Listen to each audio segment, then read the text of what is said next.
recounting an experience on the inner planes with Satya Sai Baba going back now 2002.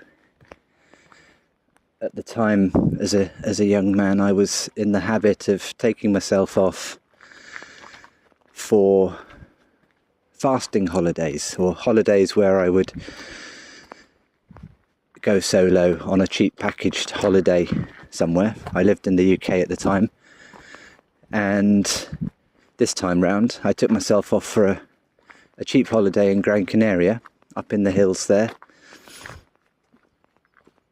staying in a little pension house, and I would eat something over the 7 days, but generally I'd just drink a little bit of orange juice and have some coffee and just walk around with my satchel and 2 or 3 spiritual books and my spiritual notebook. It was before we were using the phones all the time, because now I'm just sitting in the cafes using the phone, but I might have a copy of Satya Sai Speaks. There's a big series of books which are the words of Sai Baba. There's discourses and things like that. Excellent way to learn about Sai Baba. Plus other books, whatever I was into at the time. And I was having a lot of dreams, a lot of visions, as I felt they were more akin to a vision than a dream with Sai Baba. And I hadn't had any for a while, a few days, a week or two. And I remember in my spiritual diary, because these visions, they weren't just with Sai Baba, they were with all sorts, but they can become quite, whether addictive is the right word, I don't know, but you kind of want them all the time. And if you wake up in the morning having not had some really amazing experience on the inner planes, then you're thinking, what am I doing wrong? What's wrong here? It starts to get like that. And I remember I was getting a bit peeved, as we say in England. I was getting a little bit angry. So I wrote in my book, "I must insist, Baba, that you visit me tonight." It was like that. It was like, I haven't had any input, for over a week. You don't call. But I was serious. And I had the vibhuti ash on me, which you can get from the ashram in Puttaparthi in South India, Sai Baba's ashram. And I put it all over my body, as sadhus do, and sat down in front of my makeshift shrine to meditate and chant mantras and do all those things that yogis do. And then I fell asleep on the floor in front of my shrine. I was tired. I'm not sure if I came to and then went to lie on the bed, or whether I just crashed out on the floor for the night there. But I remember having one heck of a Sai Baba dream, possibly the most important. So let's see if I can remember this right. I put it up on my VS 1008 blog. I wrote it down, and it's called "I Am Expanding Myself Now."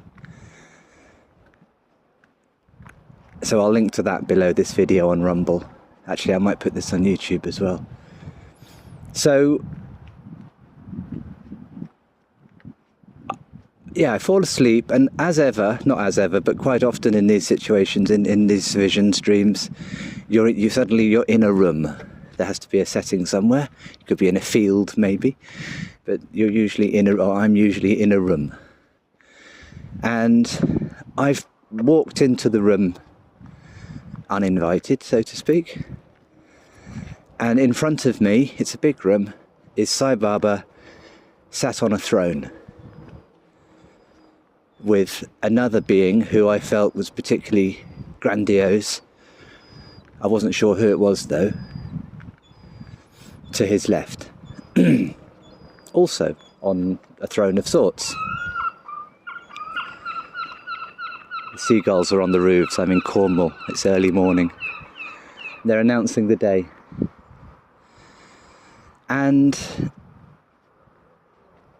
unfazed, he looked at me as if to say, what are you doing here?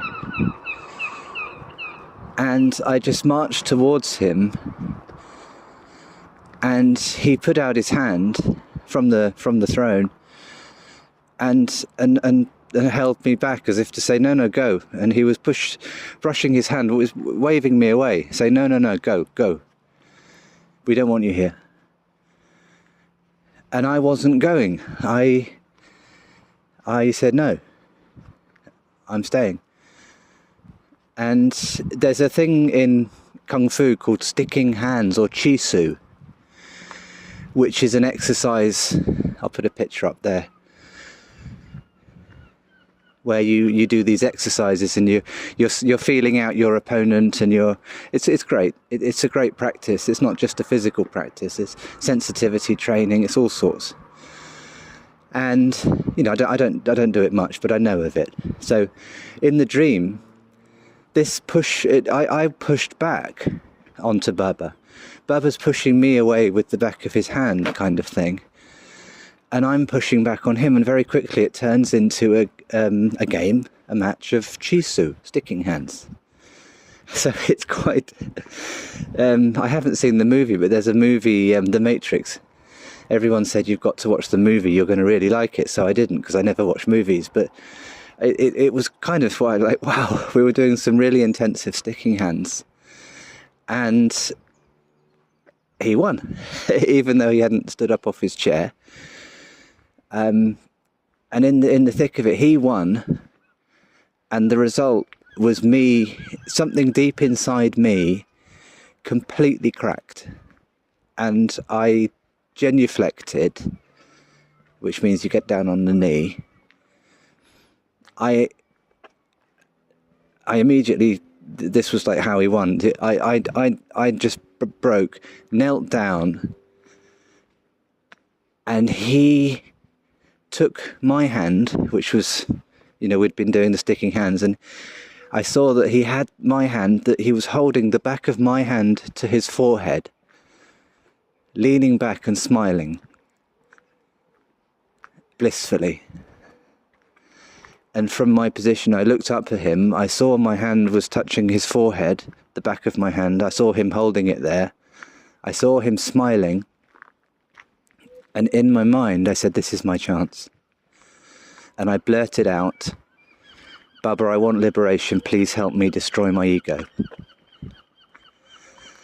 Then the scene changed. And no, the scene was the same. He was on the throne. I was in front of him. I was watching him.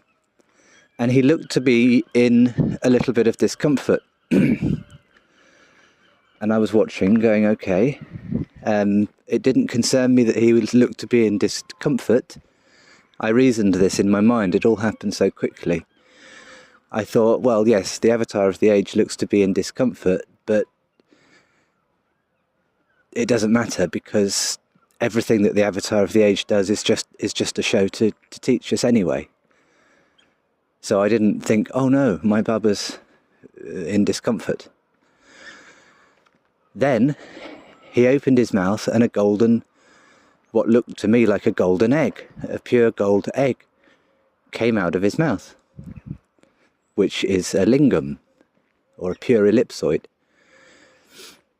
And he handed me this small ellipsoid, golden, and I took it, and I held it up, I think with my right hand. And I looked at it, and I thought, I was actually feeling the weight. I said, gosh, that's quite heavy. I thought, that's a nice item. And I thought, but it's quite small, isn't it? It's a small egg. It's not a big egg. So that was my thought. Didn't think anything more of it. But I was holding it up at eye level and looking at it. As the thought came, it's not very big, came into my mind, this egg that I was looking at suddenly expanded until all I could see was pure gold. And then the next thing I know, I'm witnessing what I believed to be the creation of a universe from this pure gold. And it felt like I was looking from a perspective that's beyond universal, so perhaps a multi-universal perspective or a cosmic perspective, and I literally saw this explosion, which I somehow knew to be the creation of a universe, and the sound was very, very loud. It was, I can't really explain it, but it was, very, very, like military vehicles in the sky. If there was 100 of them flying over, something like that, it was huge, a huge sound. Then the scene changed again, and I'm in a busy London train station, like Waterloo at rush hour, and I'm standing on Sai Baba's shoulders, and I'm waving to everybody, wishing them all a Merry Christmas, like that. Very happy scene. Merry Christmas, Merry Christmas. There's me, balancing perfectly well on top of Sai Baba's shoulders. Merry Christmas, everybody. Next thing I know, I'm stood in that railway station, not on his shoulders. I'm looking at him. We're facing each other. I'm no longer on his shoulders. He looks at me, and he says very deliberately, "Don't forget."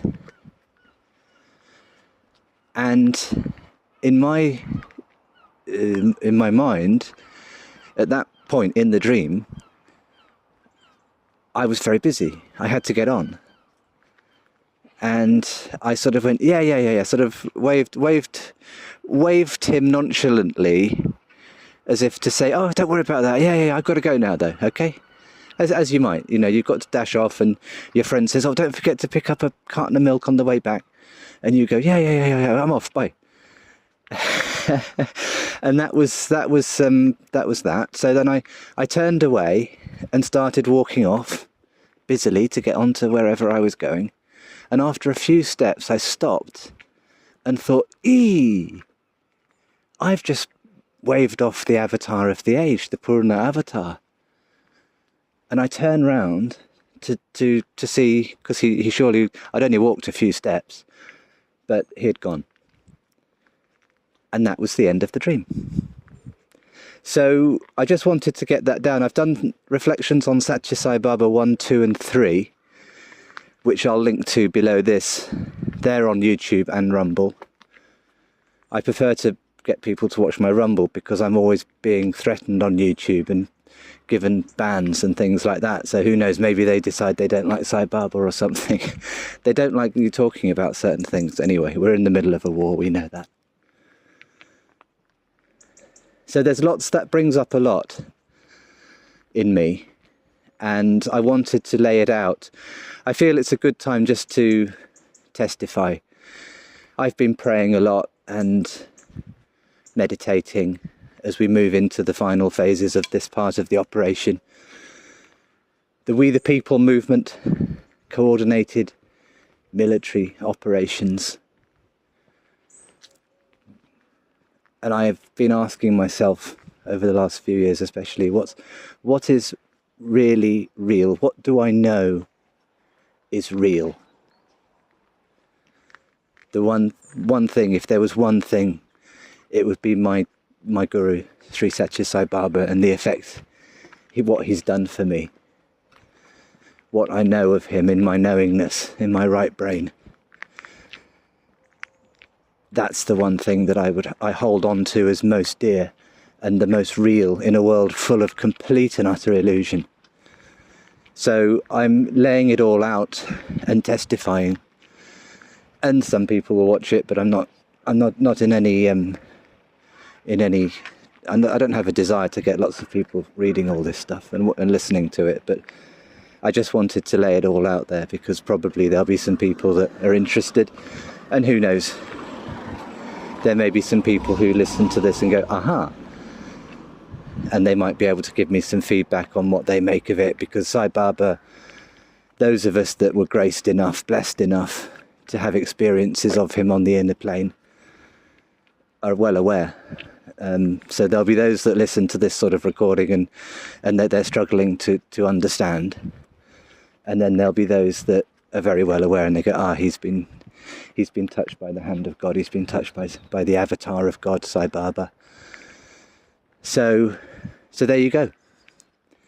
And I'll just have a few more minutes. Now, the lingam represents creation. The pure gold lingam. And according to some Hindu prophecies, when Shiva returns, I think this is, don't quote me on this, the universe will emerge from his mouth. I think that's what they say, or Kalki Avatar. When the Lord returns, the last incarnation, the last full avataric expression was Sri Krishna, from Bhagavad Gita fame. And we believe that Sai Baba is the 10th and final avatar of Lord Vishnu that comes 3 times as Prema Sai Baba, Satya Sai Baba, Shirdi Sai Baba, Satya Sai Baba and Prema Sai Baba. Satya Sai Baba being the second of the Trinity incarnation, embodying both Shiva and Shakti. Shirdi Sai Baba embodied Shiva, and Prema Sai Baba will embody Shakti. Whether that comes true or not, I don't know. But that's what the Sai Baba people believe based on the words of Sai Baba. Once a year, as a general rule, over Shivaratri in February, I think it is, or is it March? Over the Shivaratri, the moon's at a certain point, and Lord Shiva is worshipped all night. 9 hours of bhajans, which can take its toll. Singing bhajans and clapping for 9 hours. Done it a couple of times. Quite a powerful experience. But over Shivaratri in Puttapati at Sai Baba's ashram, where he used to be before he passed away some time ago, he would sit there, and you can see videos of that, and perhaps I'll put a link to that below here as well. I will actually. The emergence of the Shiva lingam from Sai Baba's mouth. It's called Lingo Bhavan in Sanskrit. And what would happen is he would physically bring up a lingam or two. Usually the lingam was gold. One time it was translucent and you could see what looked to be some kind of cosmos inside it. The lingams dematerialize after a certain amount of time, I think. I think so. I think maybe they've got some in the museum.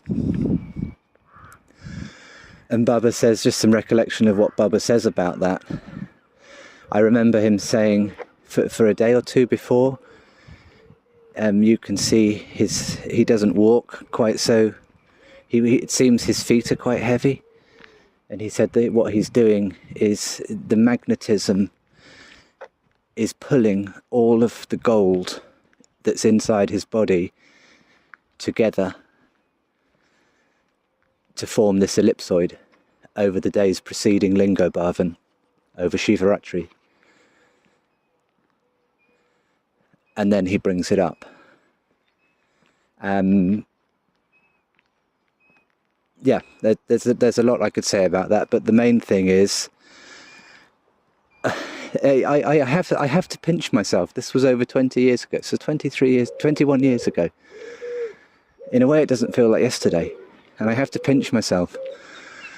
Don't forget. I keep reminding myself that upon request, Sai Baba performed Lingo Bhavan,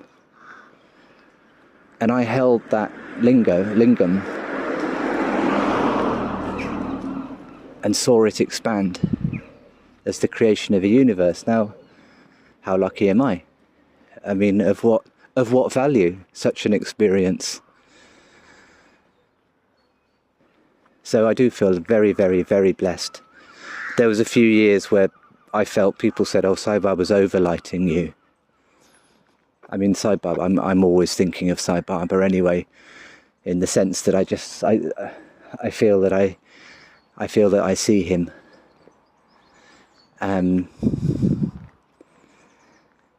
Yeah, so that leads me to my latest vision after a long time off, which was in Bali in February 2020, just before the mega psyop that I call BS19 started. And I'll talk about that in the next audio.